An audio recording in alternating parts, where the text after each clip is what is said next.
শুধু দেখলেই হবে, একটু সাবস্ক্রাইব করে দাও। গোসল করেই সোজা খেতে বসে গেছে, কারণ আবার এক জায়গায় যেতে হবে। আর এটা চিকেন বিরিয়ানি নিয়ে বসে পড়েছি। কালকে রাত্রে জর্ষণতে গিয়ে দিয়েছিল, আর খালারাও রান্না করেছিল, সাদা ভাত করেছিল, আর অনেক কিছু। আর এই যে রেডি হয়ে গেছে ভর্তি বিলে যাওয়ার আগে। তো এত পানি হচ্ছিল, ভাবছিলাম যাওয়াই হবে না হয়তো।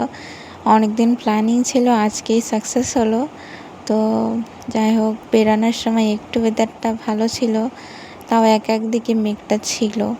আর ওই যে সামনে আমার আব্বু আছেন, মামা আছে বাইকে, আর এক টোটো আমাদের লোক আছে, আর আমরাও বাইকেই যাচ্ছি। আর আমার লুকটা কেমন লাগছে অবশ্যই কমেন্টে বলো।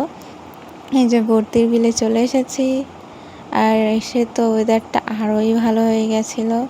আর এই যে নৌকা চড়ার জন্য একেবারে রেডি, সারা ফ্যামিলি একেবারে বসে পড়েছি একটা নৌকা নিয়ে, পুরো একটা নৌকা আমাদের। এই যে একটু ভিডিও শ্যুট করে এই যে চলে আসলাম বাড়িতে। আর বাড়িতে আসার সময় দেখো এত জ্যাম ছিল। আর এইটা অবশ্যই হয়তো 15 আগস্টের দিন হয়েছিল। 15 আগস্টের দিন তো কোথাও বেরোতেই পারিনি।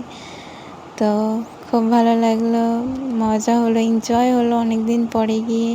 তো আজকের মতন এইটুকুই, টাটা, দেখা হচ্ছে পরের ভিডিও।